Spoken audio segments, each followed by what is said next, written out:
عدم تشدد لار د پاکستان د جوړولو د قومونو او د ترقی پسند قوتو لپاره واحد لار ده، بل لار نشته. وګوره بارود دي استعمال کړل، دیش کاله دي پر دې وطنو باندې جنگونه وکړه، پر پښتنو باندې څو خونریزۍ دي وکړې. نو موږ ورته ویلي دي، دا وزیر اعلی ته مې وویل چې د چمن مسله حل کړه، که ستا په لاس کې ده نو موږ ته اختیار راکړه چې بیا موږ کومه فیصله وکړه بیا به هغه عملي کېږي. هم کې موږ کلاشینکوف، موږ د بارودو، موږ د دهشتګردۍ، موږ د تخریب کارۍ خلاف خبره کړې ده. د چمن د خلکو سره زراعت شته، د چمن د خلکو سره کارخانې ته ور جوړې کړي دي، تا کم روزګار ورکړی دی چې بارډر پر باندې یې برتمنې او ښایسته غونډې ښاغلي صدر اصغر خان اصفزی صاحب او د دې غونډې دروند میلمه محترم ایمل ولی خان صاحب او په سټیج ناس مرکزی سینئر نائب صدر داود خان ایڈوکیٹ صاحب، زموږ د اسمبلی ښاغلی ممبر نعیم خان،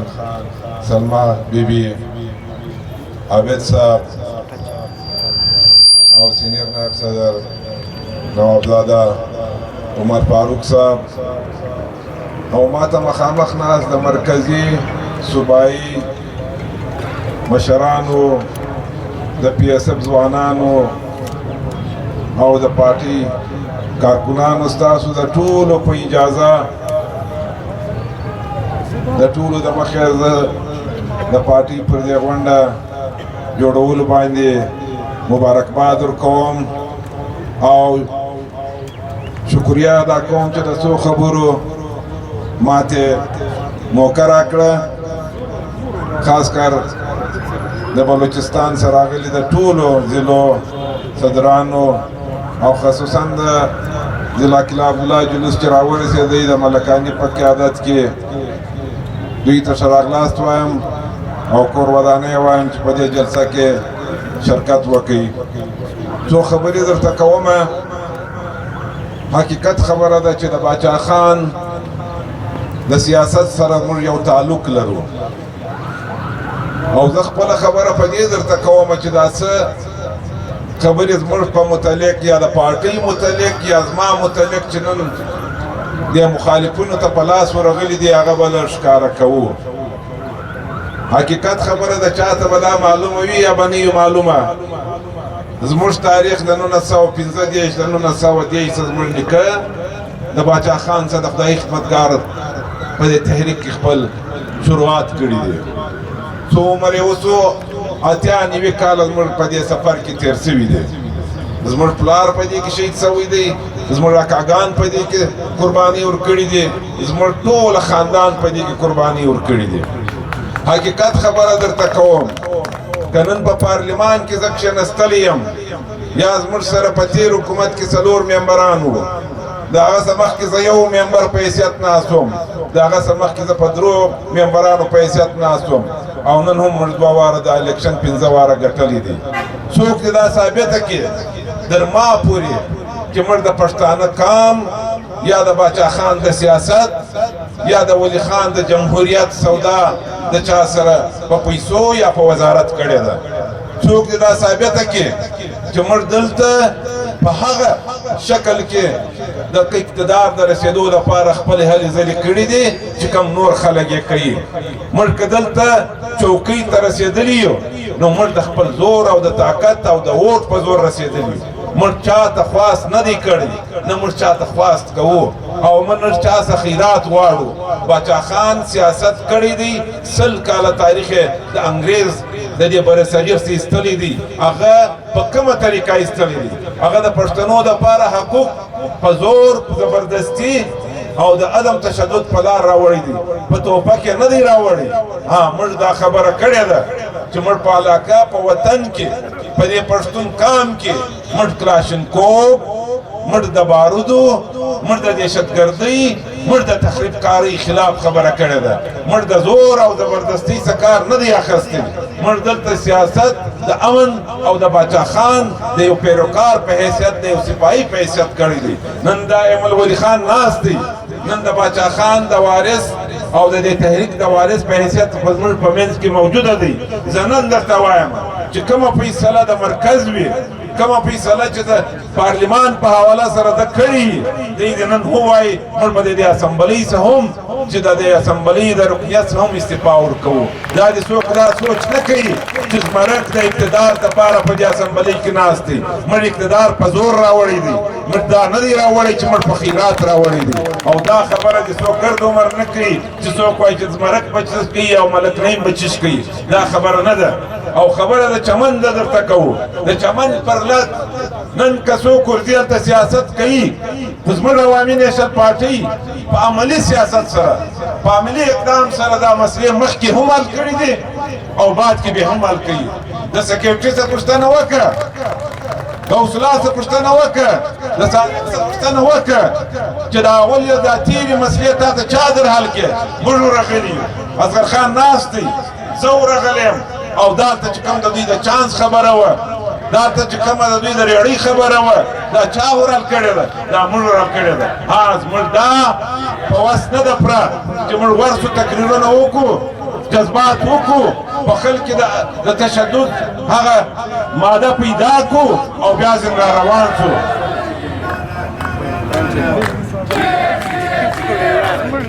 चैनल है पार्टी का यार से मोबाइल बस क्या मैं आपको चल भाई और मैं यार ब्रो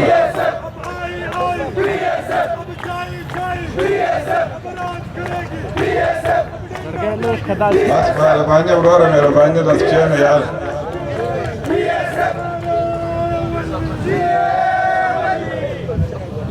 نو دا خبره په دې درته کوم د چمن د پرلت سره چا همدردي کړې ده کومه پارټي کړې ده څوک په عملي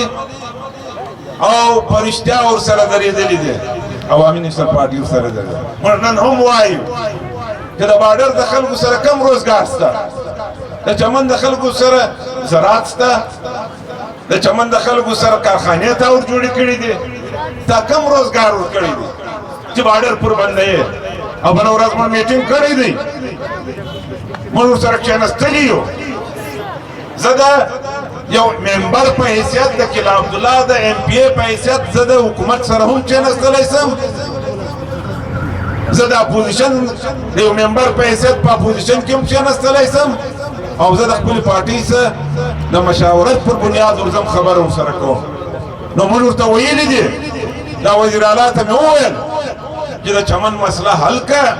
که ستا په لاس کې ده نو موږ ته اختیار راکړه چې بیا موږ کومه فیصله وکړه بیا به هغه عملي کېږي او که نه نو بیا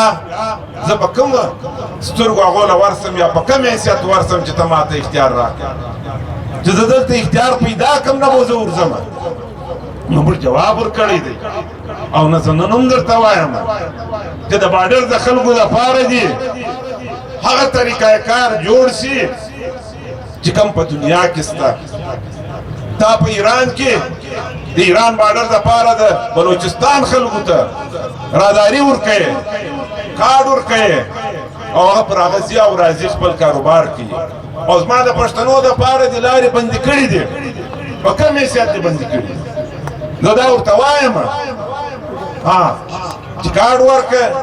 رجسټریشن یې وکړه 4-5 کسه دي 1500 روپۍ یا 2000 روپۍ د ورځې ګټي او دا روزګار پر بندوو خو موږ د تشدد خلاف یو موږ د تشدد لار نه خپلوو موږ همیشه په مذاکراتو خپلې مسلې حل کوو زه چاته خپل بچي ته توپک په لاس نه ورکوم چې زه د تخریبکارۍ د دهشتګردۍ خلاف یم نو بیا زه د بل زوی ته د بل پښتانه و بچي ته هم توپک په لاس نه ورکوم ځکه په کلا عبدالله کې ناست یم که په چمن کې ناست یم نو همیشه د امن د خوشحالۍ د خپلوۍ او د عزیزګلوۍ خبره کوم زه د امن خبره کوم ځکه په دې ملک کې ناست یم نن دا پاکستان دی زوان دا زما ملک دی په دې کې زما کردار د پښتنو د ټولو څخه غټ دی. دا ملک نن جوړ شوی دی نو دا د پښتنو د خدای خدمتګار په برکت جوړ شوی دی. دلته زه حق لرم، دلته زه خواست نه کوم، دلته به زه د حق دپاره د خلکو ګریبان رانیسم. دا څوک وایي چې زه به د خواست په ذریعه باندې دلته د خپل حقوق خبره کوم؟ دا وطن کې که چیرې امن غواړې، په دې کې د دهشتګردۍ ختمولو خبره کوې، په دې کې که ته د تخریبکارۍ خبره کوې، په دې کې ته د آئین او د پارلمان د بالادستۍ خبره کوې، نو ته به د باچا خان د عدم تشدد لار خپلوې. په دې کې زموږ خلاصه ده او د عدم تشدد لار د پاکستان د جوړولو د قومونو او د ترقي پسند قوتو لپاره واحد لاره ده، بله لاره نشته. وګوره بارود دې استعمال کړل، دېرش کاله دې پر دې وطنو باندې جنګونه وکړه، پر پښتنو باندې څو خونریزۍ دې وکړې، نو کومه لاره راوته؟ نن ملک غیر مستحکمه دی، نن په ملک کې خلک په خپل ځان اخته دي، لکه هغه دی وایي وینه یې خوري. نن موږ وینه خوري او تباهي بېرته د پښتنو په حق کې راځي. بیا د هغه مظلومو قومونه چې بلوڅ پکښې، چې دا نور قومونه پکښې، نن تباهي دوی له راځي. نو د دې تباهۍ دپاره موږ وایي اتفاق او اتحاد پکار دی. موږ نه د پنجابي خلاف یو، نه د سندي خلاف یو، نه د بلوڅ خلاف یو. هغه مظلومان چې د چا سره ظلم په دې وطن کې کېږي، هغه ته دا خاص کو چې راسي په دې اتحاد کې شامله سي چې نن جوړ شوی دی، او راسي د دې سره لاس یو کوي، نو ستاسو خلاصون به په دې کې او خاص هغه بالایدست طبقې ته کوو، دا حکومت ته کوو چې پرېږدئ هغه کیسې چې کوم تاسو د زور او د زبردستۍ څخه کار اخلي. تاسو جمهوري قوتونه په زبردستۍ د خپل لاندې راولئ او زیر کوئ. دا د جمهوریت او د آئین د بالادستۍ څخه خلاف دی. او هغه پارټیانو ته هم وایو چې چیرې دوی د آئین خبره کوي، نن د آئین د تحفظ خبره هم خلک کوي. نو تاسو ولیدل چې په 1983 کې چې کله آئین د ولي خان په قیادت کې جوړېدی او دستخط یې پر کاوه، او دا د پښتنو ټیکهدارانو به ویله ول دا به آئین تحت موږ پر بلوڅانو خرڅ کړو. تاسو به واورېدل او نن د هغه آئین تحفظ دی غواړي. نو آیا ته پرون صحیح او که نن صحیح؟ د دې لږ وضاحت دې موږ ته وکړي. نن دا خلک چې نن دلته یي، نن دلته یي، خو واحد عوامي نشر پارټي ده چې د باچا خان د خدایي خدمتګار او د خان عبدالولي خان د جمهوري اقتدار د سیاست لاندې خپله لاس خپله کړې ده، او د مشر اسفندیار خان په قیادت کې چې نن موږ روان یو، او نن یې دغه دی مخ ته ناست دی مرکزي صدر ایمل ولي خان، د ده په قیادت کې به موږ خپل دا سیاست کوو. نو زه دا څو خبرې په دې مې وضاحت درته وکړي چې موږ د خپل پښتانه کام چې چیرې ظلم ورسره شوی دی په دې پاکستان کې او که په دنیا کې، که په کراچي کې، که په پښتونخوا کې، که په بلوچستان کې، نو د دې دپاره اواز صرف عوامي نشل پارټي پورته کړی دی، او بل په عملي طریقه ثابته کړې ده چې موږ ورسره ملګري سوي یو، او موږ چیرې هم د قربانۍ څخه مخ نه دی ګرځولی. په زراو شهیدان مې په 15 کاله په قیادت، په سیاست او په وزیراعلیتوب کې ورکړي دي. د 2008 څخه تر 2014 پورې ستا نه 900,000 شهیدان په خپل ګورنمنټ کې ورکړل، د دې قام او د دې ولس دپاره او د دې ملک دپاره. څوک دې ثابته کړي چا کړي دي؟ پرېږده 100 کاله سیاست نه درته یادوم. دا د عوامي نشل پارټۍ سیاست دی، او دا زما لار ده، او دا زموږ لار ده. څوک دې دا سوچ نه وایي چې چیرې د پارټۍ د قیادت کومه فیصله وه، هغه زموږ په پارلمان کې سر پر سترګو تسلیم وي، هغه به زموږ په بلوچستان کې سر پر سترګو تسلیم وي چې کومه فیصله کوي موږ ورسره ملګري یو. نو زه ستاسو ډېره شکریا ادا کوم، قربانۍ مې وایم. ډېره مننه. خدای پاک.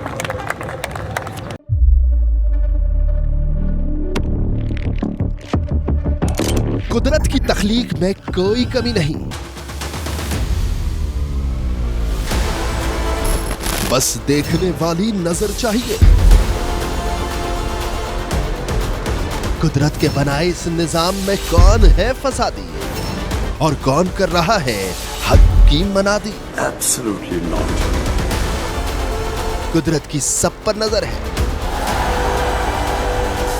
मजलूम की आह हो या जालिम पे पर्दा, कुदरत की नजर से ओझल नहीं। कुदरत का ऐसा ही एक शाहकार है जो नजर भी रखता है और पल पल की खबर भी। बराह रास्त जलसे हो या रखनी हो पाकिस्तान समेत दुनिया भर की खबरों पर नजर, तो अभी सब्सक्राइब करें YouTube पर डेली कुदरत को या फिर फॉलो करें सोशल मीडिया पर डेली कुदरत को और रहें हर लम्हा बाखबर। कुदरत हर वक्त बर वक्त।